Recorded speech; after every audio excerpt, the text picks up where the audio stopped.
Good evening, Gills fans. Welcome back to the latest episode of Gills in the Blood TV. It is Tuesday evening. We are 24 hours ahead of ourselves this week because it is Easter weekend and we play on Friday and then, of course, on Monday. Friday takes us across country this year rather than up the country as we take on Cheltenham Town. And I'm pleased to say that once again, to preview the game, I'm joined by a friend of the channel. I think we can call him that now. It's Mark Halliwell, Cheltenham fan, journalist, radio commentator, contributor to the brilliant Robin's Report podcast, general nice guy. Mark, welcome back, mate. How are you? Thank you, Matt. I'm honoured to be called a friend of the channel. I'll take that. Thank you very much. No problem at all. You're good? Yeah, all good. Thank you. Yeah. After a win, which is a bit of a rarity in recent weeks, but they all count, as they say. All helps, doesn't it? Yeah. And let's just have a quick look at recent form then. Gills is nice and easy, so we'll get it out of the way. It's 5 draws and a win for Gills. It's been fairly easy to work out what we've been doing. So it's 8 points from 18. That win came on Saturday against MK Dons, courtesy of Bradley Dack's first goal since returning home in the summer. Before that, it was draws against Walsall, Harrogate, Colchester, Salford and Chesterfield to see us sit in 17th with 50 points. Cheltenham, up and down, I think is fair. More downs than ups at the moment, but there's been a draw against Swindon and a win against Crewe most recently, 3-3 and then 3-2, and they bookend a run of 4 consecutive defeats without scoring to MK Dons, Tranmere, Morecambe and Doncaster. They currently sit one place above us on 16th with 53 points from 42. So yes, Gills fans, if we do win on Friday, we could leap to the dizzy heights of 16th in the Sky Bet League 2 table. Mark, it's fair to say that last weekend's result was unexpected given the form before that. First victory in 6 to stop the rot of them defeats. And 3 goals scored in 90 minutes, having not scored a goal for 360 before that.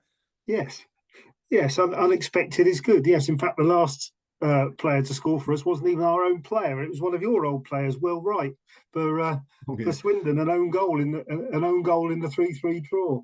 And then the previous player to score from that is another player, a current player of yours, Tim Dieng, in the 3-3 draw. Yes. Yeah, because Will Wright got 2 in that game, didn't he? Got 1 in the right net and 1 in the wrong net. 1 in the right end and 1 in the wrong end, yeah. And weirdly, there's a similar thing for us, was that the last goal that we scored for ages, running through January and February, was against you, which was George Lapsley. And after that, we spent 2 months, and the only goal scorers we had, I think, were a Grimsby and a Tranmere centre-half. Yeah, and then we went to Bradford, and George Lapsley scored twice against us. So he's had a good season against us. I think we felt that as badly as you did, because we were like, oh, where has that been? No, he's had a good season against us, George Lapsley. And Ellis Harrison's done that as well. He scored for 2 clubs against us this season as well. But there we go. No, it was a bit. It was pretty poor actually. Milton Keynes, Tranmere, and Morecambe were pretty dire, to be honest.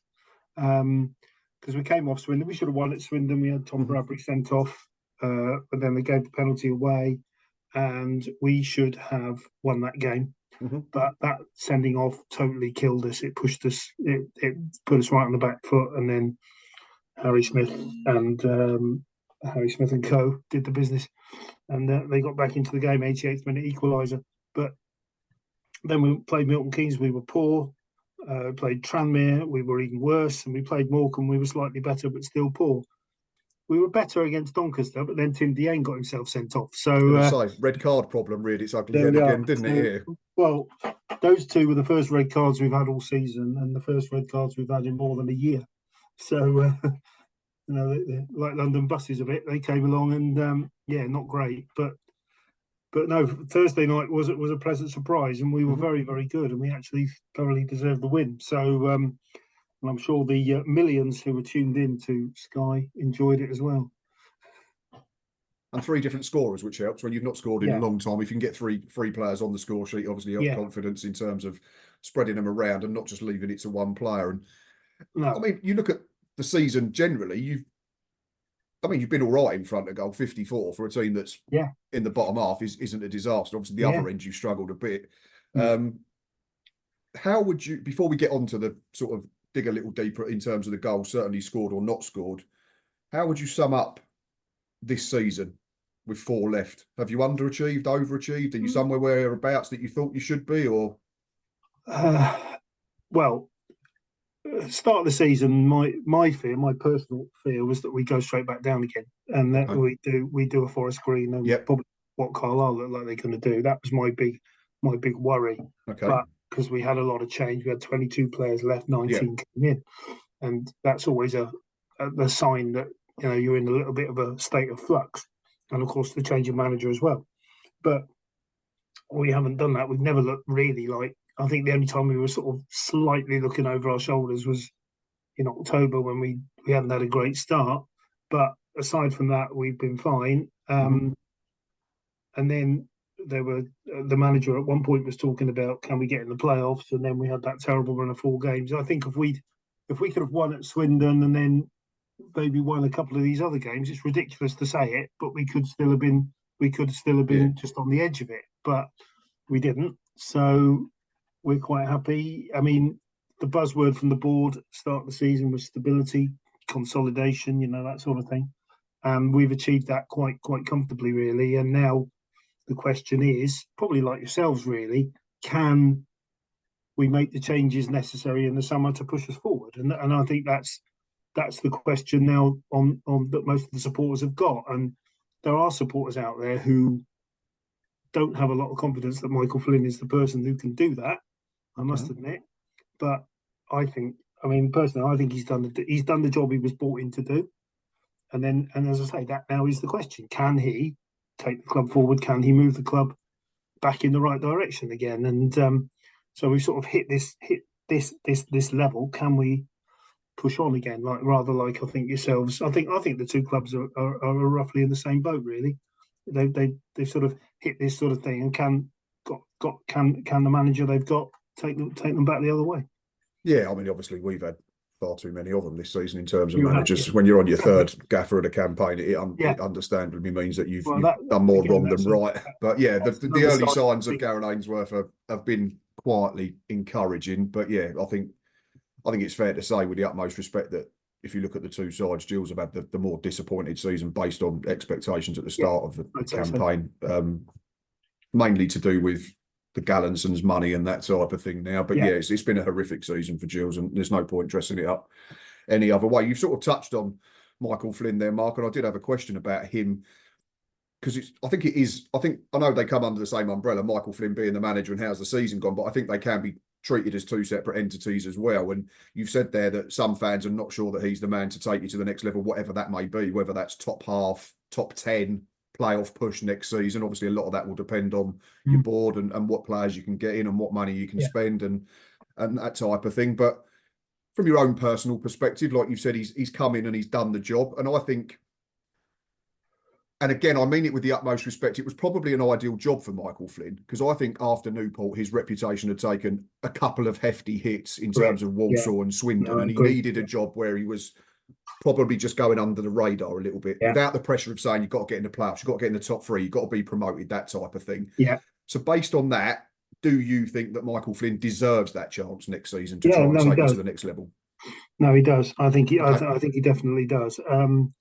And it's weird though. I mean, some supporters have never really taken to him at all, and I don't know why that is. Some of them say, I think what happened at Swindon and Walsall, I think they see that he didn't do very much there, and they say, well, what he did at Newport was quite a long time ago, and then he's had 2 failures since then. But managers have failures. Managers fail in jobs. It happens. But I think he's a solid pair of hands at this level. So I think he's done pretty well. I mean, again, the supporters don't like it. Supporters don't like it when managers talk about budgets, do they?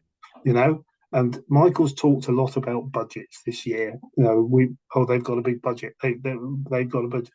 Our budget's 22nd in the division, which it is apparently.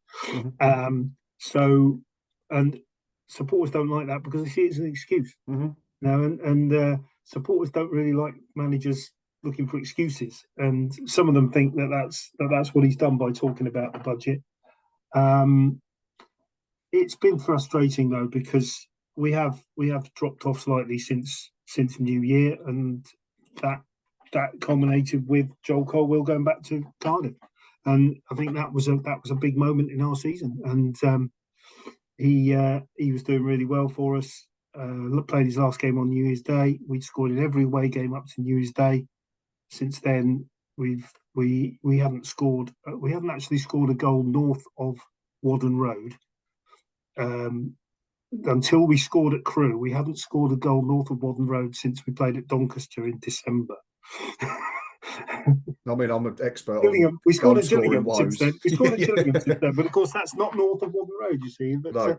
no, and that was weird because we'd scored a lot of goals, and I think I looked it up the other day that we'd actually scored 34 goals when Joel Colwell was with us, and before Thursday we'd scored 17. So we'd only scored half as many goals since he left, and so that was a big moment in our season when he went, because I think it lost our sort of number 10, our sort of link man between midfield and forwards, and our performances definitely dropped off after that, and so it's been a bit difficult. But anyway, we just got to try and finish the season as strongly as we can now. Just finish the season strongly as we can. Us is trying to give some momentum for next season, isn't it? Yeah, try and send the supporters away with some good memories. Because if if you finish the season with 4 or 5 defeats in a row, then the supporters are like, why do I go? Why do I want to buy my season ticket? No, totally agree. It has a big effect. You've got to try and send your supporters home, and also, I think it affects your recruitment as well, because if you're say, our director of football. So if you're Gary Johnson, our director of football, you're ringing a player up and saying, "No, do you want to come and sign for Cheltenham?" And then he looks at the thing and says, "Oh, you lost your last 5 games. You finished 17th." But then but on the other hand, if you say, "Oh yeah, you won your last 4, you finished 13th, yeah, you're on the up. Okay, let's have a chat." And I think that makes a difference as well. Absolutely, no, I totally agree. And we're in a similar boat, aren't we? Like, for the whole picture, I think you've got to try and finish the season as strongly as you possibly can. Absolutely, and obviously we brought Gareth Ainsworth in with that very reason in mind, was to get him to look at the squad and assess who he wants for next season, which I think was the right call if it was never going to be John Coleman. But yeah, I mean, we were 19th when John went. We're up to 17th. If we can carry on this little run to the end of the season, like you say, and jump another couple of places, people will go, "Well, hang about, Ainsworth's gone in there. He's had a positive impact in a short period of time. Let's go and play for him." I have to say, I'm a big fan of his anyway. I'm a big fan of Gareth Ainsworth. I think he was offered the job before Mark Bonnet got it, but he was. I think he's come out and said in his first interview he was. Yeah, I heard. They were waiting for another job abroad. Yeah, so yeah, I think he's a super important. I'm a fan of his. I know some people don't like his use of the dark arts, shall we say, but every manager does it. Every club does it. Exactly that, yeah. And if you're winning football matches, no one cares, do they? How you get there? That. So it only bothers people if they're on the opposition side. Exactly that. You mentioned Joe Colwell going back from his loan spell, having an impact certainly on results. Because if you dig a bit deeper with your form, Mark, it's 2 wins in the last 11, which isn't good enough, like you say. Because as Michael Flynn alluded to, you were in a decent position before that run, and we all understand the nature of the beast with loan players. Don't fall in love with a loan player, that type of cliche, because invariably they come to you. If they do well, they get pinched and go to somewhere higher up, or if they don't do well, then they're not any use to you, in the bluntest sense. Did that affect the form of Ethan Archer as well? Because we spoke in December and I looked at Ethan Archer and I thought he was a very good player. And I thought he was playing from the side first half of the season. His numbers were really good. And they still are. He's got 6 goals and 5 assists in the league from 42 appearances. But is it a coincidence that his drop-off in form has coincided with Colwell disappearing and Cheltenham's drop-off in form? Because I think since February, he's only got 1 goal and 1 assist. Correct, yeah. Possibly so, yes. Possibly so, yeah. He's definitely dropped off. I mean, his last goal was at Newport in a 3-0 win. And we played really well up there. Yeah, it's a tricky one with him. I mean, he's come out. He's come from Torquay. He's never played in the league before. He's the only player to have featured in every league game this season for us. He's played 49 out of our 51 games in all competitions, and I just think he's exhausted. That's so simple as that. I just think he's exhausted. I think the season's caught up with him, which it does when they're young. Absolutely, yeah.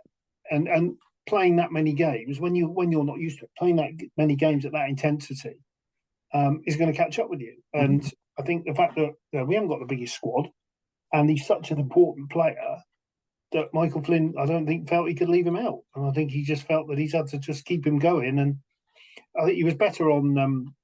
I thought Thursday was one of his better games that he's had for a while. But then again, I think the whole team played pretty well on Thursday. But he's somebody who he's had a great season. Milton Keynes wanted to buy him in January. We told him to get lost, so I suspect teams might be back in the summer to have a look at him. And Jordan Thomas, who plays on the other side. I think the pair of them will be looked at. Arkle Jude Boyd as well as another one. I'd be amazed if all three of them were in red and white come August the 2nd. Let's put it that way. But no, he's done very, very well, and I think he could. Well, overall, I know he may have dropped off a bit recently, but he can look back on his first Football League season and think, yeah, okay, I've done all right there, and if we can keep him, then he's going to be a key man again next year. I don't think. I mean, Michael Flynn's gone on record as saying that he didn't think Ethan Archer would play as much as he has this year. He didn't think he'd be, but very quickly at the start of the season, he thought, well, actually, I can't leave this kid out. No. He's got to play. So, and that's how it happens. And sometimes you get that. I remember it happening with Gary Johnson when he signed Mo Issa all those years ago for us. And he put Mo Issa in the team in the first game just to, and got a couple of injuries. Mo Issa played and scored 23 goals. We sold him for a lot of money. Yeah. But there you are. So these things happen, don't they? You get players who come along and they take you by surprise. And I think Ethan Archer took Michael Flynn a little bit by surprise when he signed him. Of how well he's done, but just a shame he hasn't been able to really kick on this season. But still got 4 games. Hopefully he can build on what he did on Thursday. I hope. But do you think similarly to what you said about recruitment based on your form, that it might weirdly help you out that he's just dropped off enough, maybe to then people might not think he's quite ready to leave and go somewhere else, and then you might get him for another season or at least another half a season, maybe. Yeah. Fingers crossed. I mean, he signed a new contract recently. His contract was due to end in 2026. It now ends in 2027. So we added another year onto the end of it, which is good. And I think he got a little bit of a pay rise for what he's done as well, which he deserved. So I hope so. That'd be nice. I mean, I think personally, another season with us would do him the world of good, because I think then you get people who come into, you get people like that who come into your team and do really, really well. And then you sell them and then it doesn't quite happen for them because it's too quick, too soon. You know what I mean? And I think another season, if he stays with us for another season, or as you say, another half season, I think it'll do him the power of good. But football being football, and football clubs like ours especially needing money from player sales, we'll have to see what comes. Absolutely, yeah. But it's obviously it's not a nice position to be in. You don't want to be losing your best players, but it's also nice to see that when you pluck them out of non-league and they are successful, it means you're doing stuff right more than wrong, doesn't it? I think with us, though, I think it's an inevitability that you're going to lose them. I mean, as I say, we lost Mo Issa all those years ago. We had Will Goodwin here. Well, we sold him to Oxford. He's barely played for Oxford or Wigan on loan because of injury, but we sold him. He had a little good run of form. He got sold. So it is inevitable that players will be sold. It's just the nature of the beast, I'm afraid. So, like I say, if Thomas Archer and Jude Boyd are all in Cheltenham colours next August, then it's a massive bonus. Time will tell. Right, I want to talk to you about this goal scoring conundrum, we'll call it. I've written down feast or famine because in your last 14 games, you've scored 17. So at the face of it, you go, all right, Cheltenham are going along at just over a goal a game. Makes sense. They're 17th in the league or whatever. But you've blanked in 7 of them. Yeah. But in 6 of them, you scored 2 goals or more. So I think there's only one game where you've just scored 1. So it seems that if we can come up there and be solid, we should win the football match. But if we concede 1, we might take a hiding. Explain, or at least try for me. It's difficult. We haven't created enough chances. It's as simple as that. We have not created enough chances. I mean, I'm just thinking back, especially those 3 games, Milton Keynes, Tranmere, and Morecambe. Mhm. but we didn't score in. I don't think we created more than five what you would call proper chances in the whole games. Tim Dieng had a header at Tranmere, which he should have scored in the first 5 minutes, and then he had another chance against Morecambe as well, which was Matty Taylor had a chance at Morecambe, and then but individual errors. I mean, both of those goals at Morecambe were terrible individual mistakes that cost us, and that's been our Achilles heel all year defensively. Is players making individual mistakes. We've seen it countless times, and poor old Michael. I mean, there's nothing a manager can do about players making individual mistakes other than leave them out of the team or take them off. I think that's about all you can do. Yeah, it is. Yeah, you can't legislate for someone making having a no. brain fart, can you? Unfortunately, Morecambe, for example, we had a free kick in Morecambe's half. We were 1-0 down. We had a free kick in Morecambe's half. Sam Stubbs went to play it forward. He shanked it. It hit Tim Dieng on the back, landed at the feet of a Morecambe player who played the ball, who just knocked the ball forward. Ibrahim Bakari was on the halfway line. Air shot. Ball goes under his foot. Lee Angol runs through and scores. that's it. You can't legislate for that. You can train all week, but you can't legislate for stuff like that, can you? And you're like, what on earth? You just can't. You just can't. But it is basically the fact that we haven't been creating enough chances. And again, that comes down to, I mean, we've lost Luke Young as well. That's another big loss for us in midfield. He's been out for the last sort of 7 or 8 games, which, as you say, culminates with quite a lot of our poor form in recent times. And I think that's another loss as well. So you look at that as well. I mean, because he's sort of the glue really that holds us together in that midfield area. Yeah, and he's sort of only real number 6 that we've sort of got. I mean, you can't call Tim Dieng's not a number 6. He's more of an 8. So Liam Kinsella's more of an 8. So you haven't really got that sort of glue there. But then on Thursday, he put Scott Bennett into sort of a defensive midfield role, and we looked a lot better. Scott Bennett's come in for a lot of flack from supporters because he's been another one who's made quite a lot of mistakes this year. But we looked a lot more solid on. I know we conceded in the penalty, and then a goal right at the very end. But we didn't. Joe Day didn't have a lot to do, and we had a couple of other chances. So we looked a lot more dangerous on Thursday, and I thought we deserved the win, and hopefully that'll be a sort of a catalyst now for us to go on and finish it a bit stronger, starting on Friday. Sorry, Matt. No need to apologise. No need to apologise at all. How is Timmy doing? I know he's had a red card and a goal. He's played quite a lot, hasn't he? To be fair, he's played 13 times. I had a look. Has he settled in well enough? Yeah, as he got fitter, as he got a bit fitter, he took a bit of time, I think, to sort of settle in and get his fitness up because he hadn't played very much, had he, for yourselves? I don't think. Not loads. I think it was mainly substitute cameos in that sort of month in the run up to the end of the window.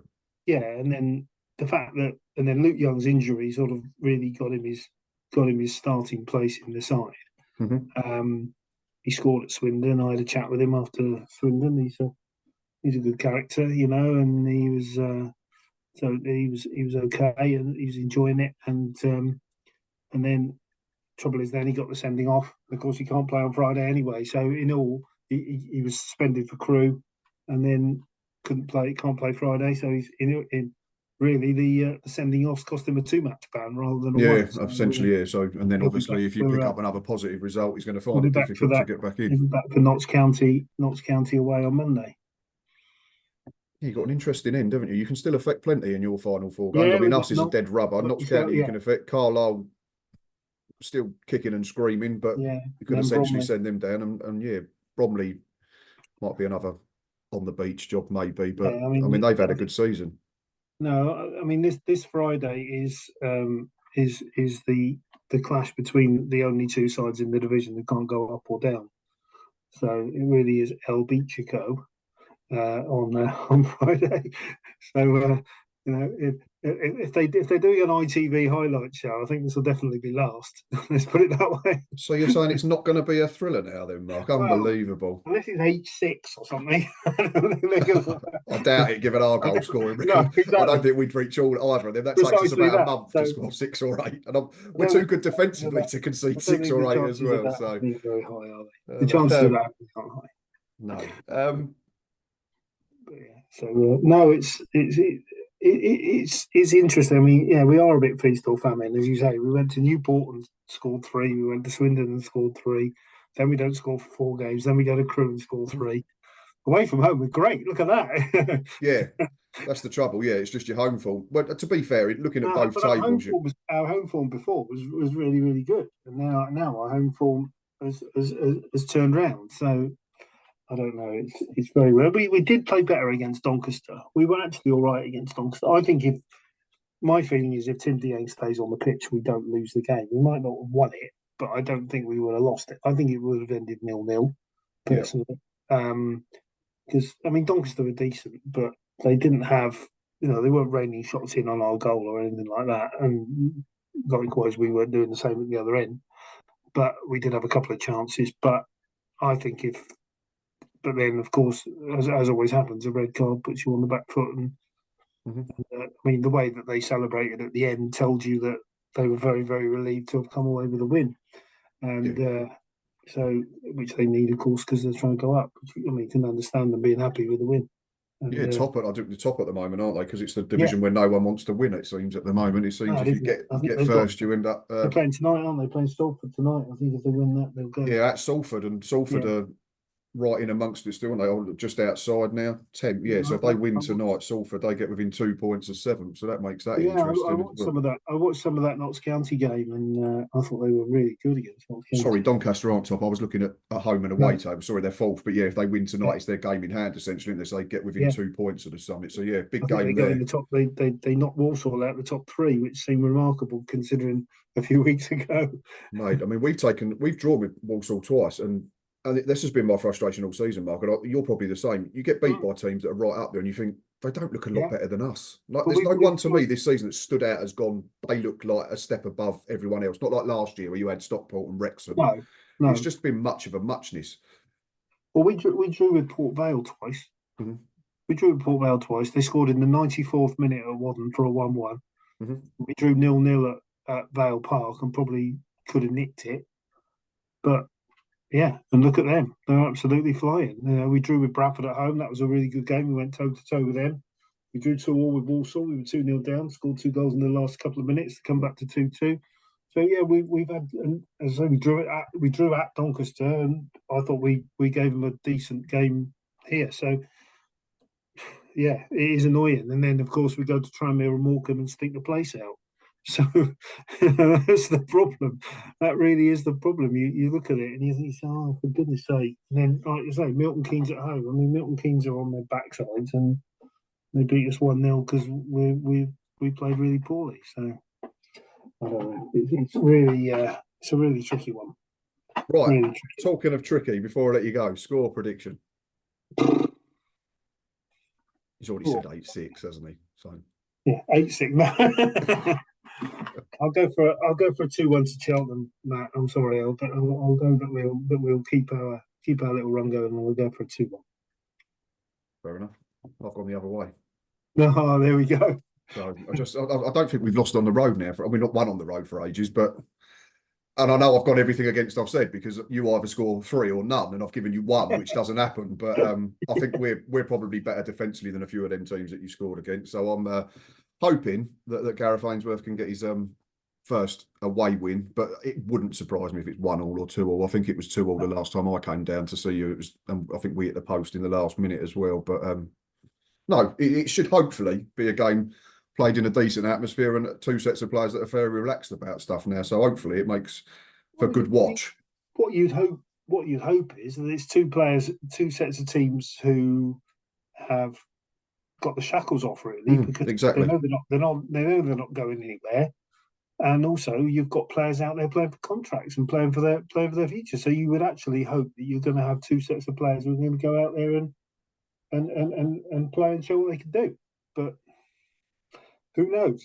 You never know with either of our teams. We shall find out by 5 o'clock on Friday afternoon. Mark, as always, been an absolute pleasure, mate. Appreciate you coming on. No problem, mate. Thank you very much. Gills fans and Cheltenham fans, if you are still watching at this point, then thank you very much. I'll put Mark's details for X in the description at the bottom of the video, so please go and give him a follow. We will be at Wadham Road at the weekend for another match day live. Myself, Ava, Nick, and whoever else is about, come and say hello, give us your score predictions and all that type of thing. Please consider pressing that like button if you've enjoyed this video, and please consider pressing subscribe. Like I say, we'll be back Friday for a match day live, but until then, hope the end of your week's not too bad. And most importantly, up the Gills.